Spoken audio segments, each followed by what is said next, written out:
মধ্যবঙ্গ নিউজের যে কোনো খবরের দ্রুত আপডেট পেতে ইউটিউবে সাবস্ক্রাইব করুন ইমার্জেন্সি টিভি লাইভ এবং সাবস্ক্রাইবের পর অবশ্যই বেল বাটনে একটি ক্লিক করুন।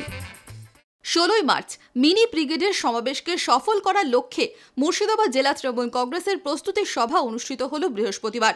বহরমপুর গ্র্যান্ড হল প্রাঙ্গণে ব্লক সভাপতি থেকে চেয়ারম্যান, মন্ত্রী, বিধায়ক, মহকুমা সভাপতি সহ সকল স্তরের জেলা তৃণমূল নেতৃত্বরা উপস্থিত ছিলেন।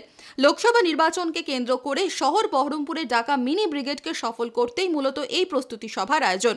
এদিনের প্রস্তুতি সভা থেকেই মুর্শিদাবাদ জেলা পরিষদের নির্বাচিত মেন্টর মোহাম্মদ সোহরাব এবং কো মেন্টর শাওনি সিংহ রায় ও বহরমপুর পুরসভার অন্যতম প্রশাসক হিসেবে নির্বাচিত অপূর্ব সরকারকে সংবর্ধিত করা হয়।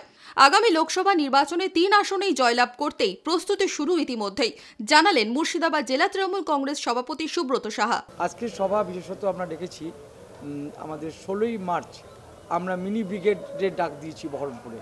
সেই মিনি ব্রিগেডের প্রস্তুতি সভা এবং সভাপতির সামনে লোকসভা ইলেকশন, সেই লোকসভা ইলেকশনকে সামনে রেখে তার প্রস্তুতি।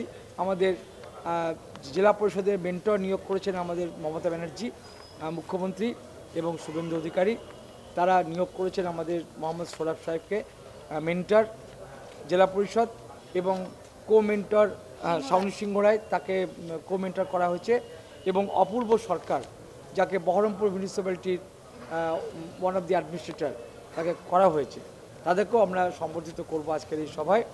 এবং আমাদের সব মিলিয়ে আগামী দিনে তৃণমূলকে আরও শক্তিশালী করা এবং আগামী নির্বাচনে 3টে সিটেই আমরা জিতব, সেই লক্ষ্যে দলকে কিভাবে এগোতে হবে তার প্রস্তুতি সভা হিসাবে এটা কাজকে ডাকা হয়েছে। লোকসভার আগে সাংগঠনিক সভা, এবং এখান থেকে আমরা ঘোষণা করব আমরা 3-3 মুর্শিদাবাদ জেলার 3-3 এবং আর দুটো যে মালদার অধীনে যে দুটো বিধানসভা আছে সেখানেও আমরা ব্যাপক পরিমাণে জিতব।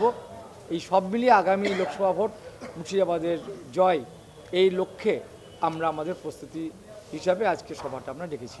যদি মধ্যবঙ্গ নিউজের এই খবরটি ভালো লেগে থাকে তাহলে অবশ্যই একটি লাইক দেবেন এবং ইউটিউবে ইমার্জেন্সি টিভি চ্যানেলটি সাবস্ক্রাইব করবেন।